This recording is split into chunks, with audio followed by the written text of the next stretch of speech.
Mi esposa me dejó por el hijo de nuestro vecino. Sin embargo, él la abandonó por alguien más joven. Ahora me ruega que la reciba de vuelta. Recuerdo la tarde en que todo se derrumbó. La observaba caminar por nuestra sala, con los ojos intranquilos, yendo de la ventana al reloj. Había adquirido la costumbre de mirar al hijo del vecino cada vez que llegaba a casa. Era joven, atlético, tal vez no pasaba de 23 años. Al principio traté de reírme, pero empezó a molestarme. Ella hacía comentarios como «tiene tanta ambición» o «parece más decidido que algunos hombres que conozco». Eso me dolía, aunque me convencí de que eran palabras inofensivas. Un día llegó radiante, mostrando un teléfono nuevo. Dijo que el hijo del vecino la había ayudado a elegirlo y se entusiasmó contando cómo él le recomendó el mejor modelo. Sentí una punzada de celos, pero intenté conservar la calma. Al fin y al cabo, llevábamos 4 años casados. ¿Quién arriesgaría algo así solo por un poco de coqueteo? Sin embargo, no se trataba únicamente de coqueteo. Durante algunas semanas, ella pasaba cada vez más tiempo en la parte de la cerca que daba al jardín, hablando con él. Ni siquiera parecía importarle que pudiera verlos desde la ventana de la cocina. Empecé a preocuparme de verdad. Le pregunté con calma si sucedía algo, y ella me contestó de forma brusca. «Deja de ser paranoico, solo somos vecinos». La tensión se disparó la noche en que simplemente no regresó a casa a la hora habitual. Hacia las 10, entró con total tranquilidad, diciendo que había estado conversando sobre rutinas de ejercicio con el hijo del vecino. En ese instante, mi frustración alcanzó el límite. «¿De verdad puedes desaparecer sin avisarme?», le reclamé. Ella me ignoró, poniendo los ojos en blanco. «No soy una niña, deja de controlarme», dijo. Unos días más tarde, anunció que se marchaba, así, de manera repentina. Hizo la maleta y me dijo que necesitaba emoción, que nuestro matrimonio se había vuelto aburrido. Me sentí mareado y le pregunté si hablaba en serio. Ella me lanzó una mirada gélida y declaró: «Me voy a vivir con él. Él me ofrece un futuro real». Me quedé sin palabras. ¿Un futuro real con el hijo del vecino? Ni siquiera se despidió de forma adecuada. Solo tomó sus cosas y salió dando portazos, dejándome aturdido en ese pasillo silencioso. Mis amigos trataron de consolarme, argumentando que solo perseguía una fantasía y que pronto se daría cuenta de su error. Pero la angustia me consumía. Yo sí creía de verdad en nuestro matrimonio. Mientras tanto, los rumores se propagaban. La gente los veía pasear tomados del brazo y ella presumía de su nueva relación como si yo nunca hubiera existido. Mi padre, con un gesto de lástima, me aconsejó: «Hijo». Mi padre me dijo que era mejor que conociera su verdadero rostro de una vez, pero aún así me dolía imaginarlos juntos. A veces los veía al otro lado de la cerca, riéndose como si nada, mientras yo me sentía un fantasma en mi propia casa. Mi padre tenía razón. Era mejor descubrir la verdad. Mi madre, por su parte, solo me aconsejó que mantuviera la dignidad y no me rebajara al drama. Bien, pensé. Ella hizo su cama, que duerma en ella. Entonces ocurrió un giro que nunca anticipé. Unos pocos meses después, el hijo del vecino la dejó. Toda la fanfarronería sobre nuevas aventuras desapareció en un instante. Volvió arrastrándose, con lágrimas en los ojos, diciendo que había comprendido su error. Yo no estaba seguro de si era un arrepentimiento sincero o si solo se lamentaba por haber sido rechazada por alguien más joven. Supe de su ruptura gracias a la madre del vecino, que me lo contó mientras recogía el correo. La madre me apartó para decirme con una mueca que su hijo había comenzado a salir con una mujer de su misma edad, a la que conoció en el gimnasio. Mi esposa, por lo visto, hizo un gran berrinche cuando él la dejó. La madre se disculpó en nombre de su hijo, aunque yo no estaba de humor para aceptar disculpas. «No es tu culpa», murmuré, todavía herido. Por dentro, sentí un atisbo de satisfacción vengativa. La emoción que ella buscaba había resultado efímera. No pasó ni una semana antes de que mi esposa se presentara en mi puerta, llorando. «Me dejó», susurró con la voz temblorosa. La miré en silencio mientras se movía nerviosamente, sollozando. «Lo arruiné. Teníamos tanto y lo tiré todo por una aventura estúpida». Yo no contesté, dejando que sus palabras cayeran con todo su peso. Sus ojos me rogaban: Quiero volver a casa, me dijo. Me di cuenta de que te amo a ti, no a él. Una parte de mí quería gritarle que me había humillado y que había destrozado nuestro matrimonio por un capricho infantil, mientras la otra parte sentía compasión. Sin embargo, me esforcé por guardar la calma. Te fuiste, arruinaste nuestra vida. ¿Ahora te das cuenta de que estás sola? Sollozó. Lo siento, cometí un error terrible. Intentó acercarse y alargó la mano hacia mí. Mi corazón se aceleró, dividido entre la ira y un afecto que persistía. Pero me aparté. No puedes pretender que simplemente te reciba con los brazos abiertos, no después de todo el daño que causaste. Ella insistió en que había aprendido la lección, que había dejado de perseguir aventuras vacías, e intentó justificarse a medias diciendo que él había coqueteado primero y que se dejó llevar. Ella comentó que estaba aburrida y que nunca había sido espontáneo, lo cual me molestó aún más porque parecía que me culpaba de todo. ¿De verdad eso justifica que me abandonaras por un vecino más joven, que presumieras en público y que me trataras como si no valiera nada?, le pregunté. Bajó la mirada mientras las lágrimas caían en los escalones del porche. Durante la semana siguiente, me bombardeó con mensajes de voz y de texto, además de largos correos electrónicos en los que explicaba su confusión, declarándome que era su verdadero compañero y suplicando otra oportunidad. Le contesté de forma breve que necesitaba espacio. Intentó aparecer sin previo aviso, pero me negué a dejarla entrar y le pedí que se marchara.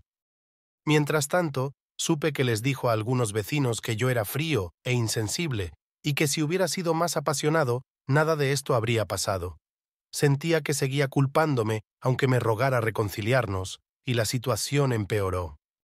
Intentó abordar a mi padre en el jardín, llorándole para que interviniera a su favor, asegurando que solo necesitaba una segunda oportunidad. Papá le respondió, cortés pero con firmeza, que la decisión era mía, no suya.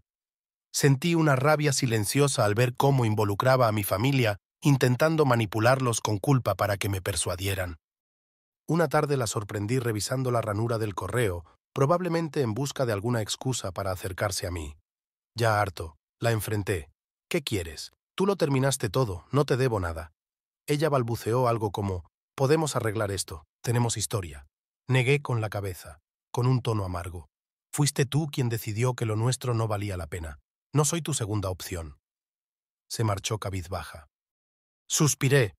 Una parte de mí sintió lástima, pero las heridas que había provocado eran demasiado profundas para concederle un perdón inmediato.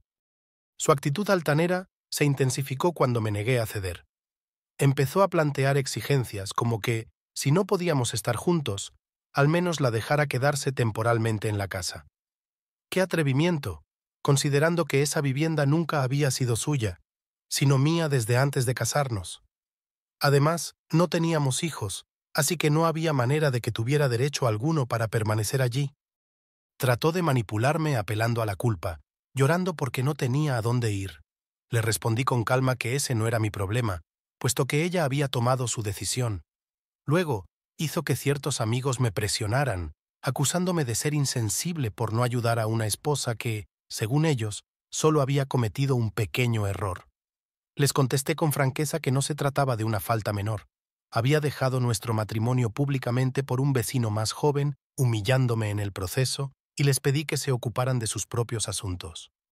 Cada vez me sentía más firme en mi postura. Comprendí que continuaría con sus tácticas hasta que yo dejara claro que aquello había terminado definitivamente.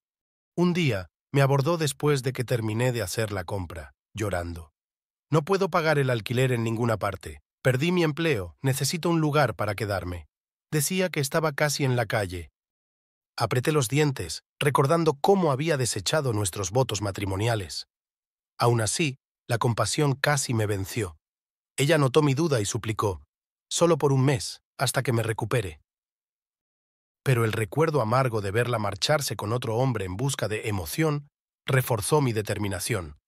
No, respondí con firmeza. Tienes familia, recurre a ellos, o pídele ayuda a tu nuevo novio. No es mi responsabilidad. En sus ojos se encendió la ira. Me estás castigando, me acusó. Cometí un error, pero estás siendo cruel. Alcé la voz. ¿Cruel? Quien me humilló fuiste tú, y me dejaste por el hijo del vecino. Presumiste de lo aburrido que era nuestro matrimonio, y ahora pretendes que te rescate. Intentó responder, pero la corté en seco. No soy tu plan B. Se marchó furiosa, aunque al poco tiempo supe que andaba contando a todos que yo era emocionalmente abusivo y que no atendía sus necesidades. Una vecina, una señora mayor que me conoce de toda la vida, me avisó discretamente de cómo mi esposa inventaba historias sobre que yo la ignoraba, llevándola supuestamente a caer en brazos del hijo del vecino. Estaba tratando de responsabilizarme de su aventura. Indignado, la enfrenté por teléfono, exigiéndole que dejara de mentir o me plantearía acciones legales por difamación. Se acobardó y ofreció disculpas, alegando que solo se estaba desahogando. Sin embargo, percibí que aún me consideraba el villano de la historia, sin admitir de verdad su propia culpa. Con el tiempo, su nueva realidad consistió en moverse de un sofá a otro. El hijo del vecino la había sustituido por una estudiante de primer año en la universidad. Al parecer, ya no tenía un lugar estable donde quedarse, ni empleo, y su reputación en nuestra comunidad se había deteriorado. Mientras tanto, yo encontré un poco de tranquilidad. Mi padre, que en su momento temió que nunca me recuperara, señaló cómo esta experiencia me había fortalecido. Me encogí de hombros, centrado en recuperarme. Sin embargo, sabía que ella aún no había agotado sus intentos de salirse con la suya. Finalmente, recurrió a una maniobra desesperada. En mitad de la noche, escuché golpes insistentes en mi puerta. Al abrir, la vi empapada bajo la lluvia, llorando y suplicando: «No tengo dónde dormir». Gimió: «Por favor, solo por esta noche». Mi corazón se llenó de dudas, recordando que alguna vez amé a esta mujer. Sin embargo, el recuerdo de todo lo que hizo volvió a mi mente. Su aventura, la forma arrogante en que se fue, la culpa que me echó y su intento de usarme como su respaldo. Tomé coraje y con voz suave pero firme dije: «No. Si es necesario, ve a un refugio o llama a tu familia». Intentó entrar, pero le cerré el paso. Sus lágrimas se convirtieron en ira. «No puedes hacerme esto, eres mi esposo», reclamó. Solté una risa amarga. «Esto prácticamente ha terminado. Tú me dejaste, ¿recuerdas? El divorcio está a punto de concluir». Se quedó atónita, como si no creyera que realmente lo finalizaría. Se desplomó en el escalón del porche, sollozando y clamando por la injusticia de la vida, pero me mantuve firme. Cada pizca de compasión que alguna vez sentí por ella se había agotado. A la mañana siguiente, cuando regresé a mi casa al día siguiente, ella se había marchado, dejando apenas unas huellas en la tierra mojada.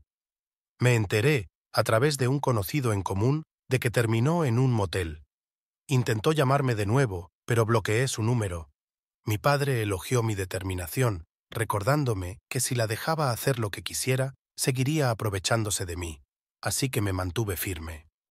Los días se volvieron semanas y los trámites legales avanzaron. Mi abogado me informó de que estaba impugnando algunas partes del divorcio, aunque no había ningún patrimonio al que pudiera aferrarse, aparte de sus pertenencias personales, que yo ya había entregado al garaje de un amigo para que ella las recogiera.